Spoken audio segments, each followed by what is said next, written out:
Bonjour, bienvenue sur Baudin Prof TV. Alors, dans cette vidéo, nous allons aborder les notions de base du commerce équitable. Alors, je commencerai par un historique, les principes du commerce équitable, les objectifs du commerce équitable, et nous achèverons avec les acteurs et les produits qui tournent autour du commerce équitable. Alors, commençons par un rapide historique. Alors, ce qu'il faut savoir, c'est que les prémices du commerce équitable interviennent au lendemain de la Seconde Guerre mondiale. Nous avons des associations, des organisations caritatives et humanitaires qui commencent à parler de prix et de commerce plus juste. Au même moment, dans les pays du Sud, certains producteurs, eux aussi, réclament des prix plus justes. Alors, les années 50 vont voir apparaître la notion, surtout aux Pays-Bas, qui est vraiment le pays central lié au commerce équitable. Donc, une association va, elle, importer directement des produits de producteurs sans passer par les intermédiaires. Les années 60, elles vont voir apparaître différentes choses. Premièrement, un appel. L'appel lancé par les producteurs de café. Vous verrez que souvent, ce sont les producteurs de café qui vont déclencher la démarche équitable. Donc les producteurs de café lancent un appel qui s'intitule Trade No Aid. Alors, ça veut dire tout simplement qu'ils veulent du commerce et pas de l'aide. Cela n'aura aucun effet. Vous vous rappelez, dans les années 60, on est dans l'hyperconsommation. Donc, leur appel va tomber à l'eau. Nous avons aussi dans la même période la création de l'association Oxfam qui, elle, intervient actuellement au niveau mondial sur de nombreux sujets, mais aussi sur le commerce équitable, qui a été créé au Royaume-Uni. Et nous allons aussi voir aux Pays-Bas la création d'une association SOS Wederhandel qui va ouvrir sa première boutique en 1969. 2 ans après, ce qu'il faut savoir, c'est qu'il y aura 120 boutiques. Passons aux années 70. Alors, années 70 va voir en France la création du réseau Artisans du Monde, qui ouvrira sa première boutique à Paris. Actuellement, Artisans du Monde, c'est 160 associations Artisans du Monde en France. Les années 80, elles vont voir la reconnaissance du commerce équitable et la création de ce qui est peut-être l'association la plus médiatisée, qui est Max Havelaar. Alors, Max Havelaar vient, elle aussi, des Pays-Bas, et c'est créé en réaction au cri d'alarme de petits producteurs de café, vous voyez, là aussi, encore des producteurs de café, mexicains, qui se sont sentis étranglés par tous les intermédiaires, et donc la création de cette association intervient dans les années 86. Alors, ce qu'il faut aussi savoir, c'est que Max Havelaar, depuis, intervient dans 58 pays de producteurs et dans 21 pays de consommateurs. Alors, dans les années 90 jusqu'à nos jours, l'élément important, c'est l'entrée des produits labellisés Max Havelaar dans la grande distribution. Cela a un intérêt important puisqu'on va augmenter la production et offrir de plus en plus de produits différents labellisés commerce équitable. Mais on y voit aussi la création d'organisations du commerce équitable comme Flow, ou alors en France la plateforme du commerce équitable. On va aussi dans les années 2000, même 2005-2006, avoir le vote d'une loi reconnaissant le commerce équitable en France. Et dernièrement, on a la création de la Commission nationale du commerce équitable. Alors voilà pour l'historique, passons maintenant aux grands principes du commerce équitable. Alors, les grands principes sont simples. Le commerce équitable, c'est un partenariat qui va développer le dialogue, la transparence, le respect et l'équité. Donc ça se résume dans une phrase. Le commerce équitable est un partenariat commercial basé sur le dialogue, la transparence, le respect et qui vise à plus d'équité dans le commerce international. Autre élément important, c'est que le commerce équitable est un élément du développement durable. Il va offrir de meilleures conditions commerciales aux petits producteurs qui sont généralement marginalisés dans les pays du Sud. C'est donc notre deuxième phrase, le commerce équitable contribue au développement durable en proposant les meilleures conditions commerciales aux producteurs marginalisés dans les pays du Sud et bien entendu en leur offrant, en sécurisant leurs droits. Alors c'est ce que l'on va voir un petit peu plus en avant dans la suite. Alors dans nos principes donc, premier principe important du commerce équitable, c'est qu'il garantit un prix minimum stable qui permet de vivre dignement de son travail. Ça c'était l'élément central, vivre de son travail. On y a ajouté un partenariat sur le long terme. Ce sont des accords qui sont sur plusieurs années. Puis, garantir le respect des droits fondamentaux des personnes. C'est simple, généralement quand on signe une charte commerce équitable, les producteurs doivent être réunis en coopérative, avec donc l'esprit coopératif, la démocratie d'une coopérative. Mais il y a aussi, par exemple, le non-travail des enfants, l'interdiction de faire travailler les enfants. Et puis on a aussi, ce qui a été ajouté au commerce traditionnel, c'est une prime de développement affectée aux coopératives. Alors qu'est-ce qu'ils peuvent en faire de cette prime de développement? Ils peuvent en créer des écoles, ils peuvent créer des dispensaires, améliorer les logements des coopérateurs, ou acheter du matériel pour avoir un petit peu plus, une production de meilleure qualité par exemple. Alors, nous allons aborder un petit peu le principe du cours du café et de la fixation des tarifs liés au commerce équitable.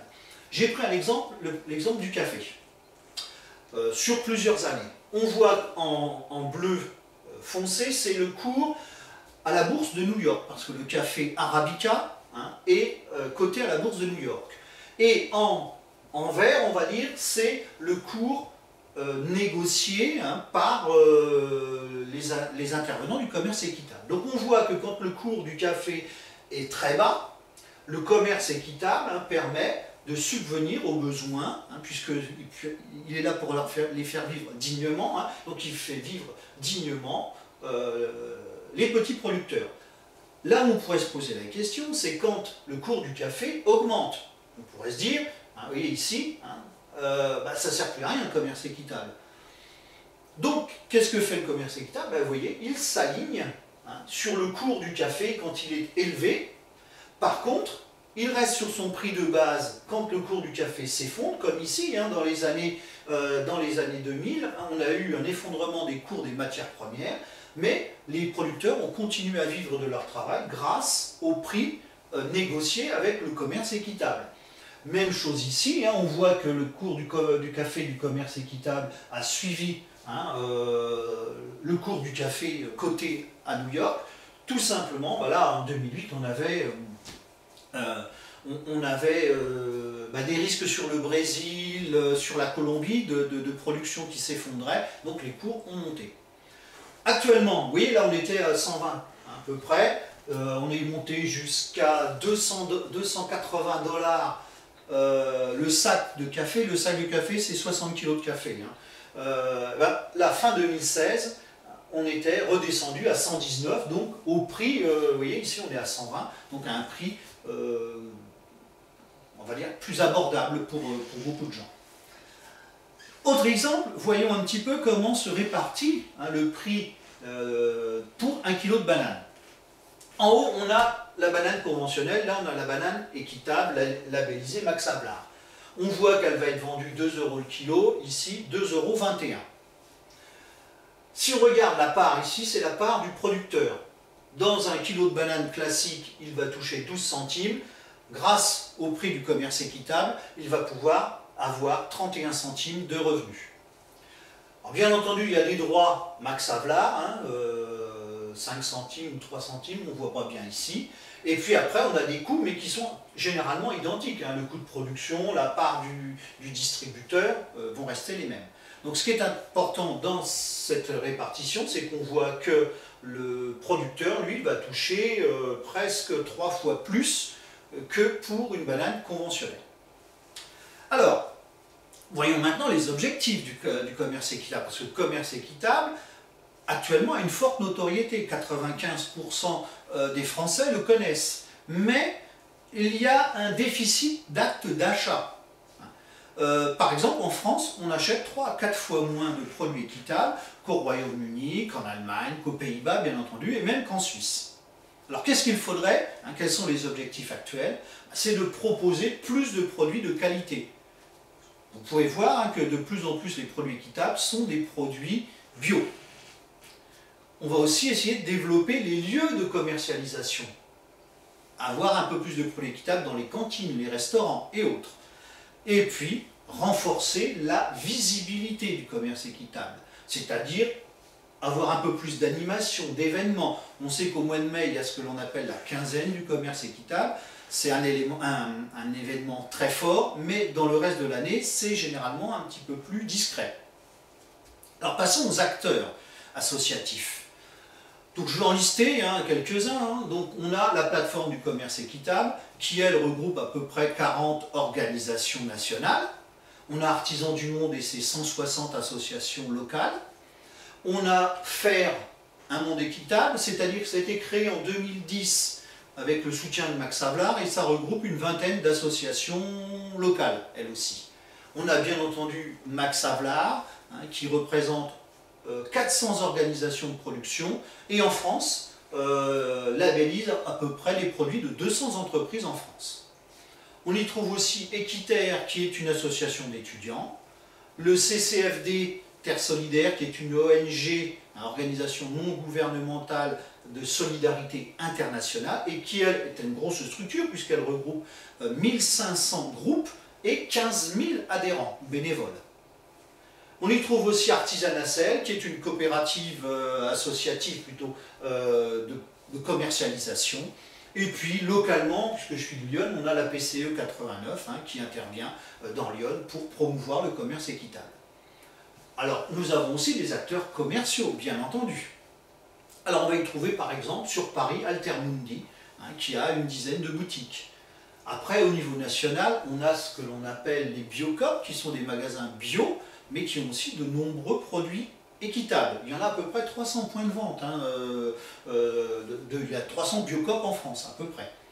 Nous y trouvons aussi alors là, des entreprises françaises qui sont sous forme coopérative, qui elles proposent leurs produits. Hein, généralement on les trouve dans la grande distribution, donc on a Alter Eco, on a Lobodis qui est plus spécialisé sur le café et le thé, et on a Etika qui, un peu comme Alter Eco, propose une large gamme de produits.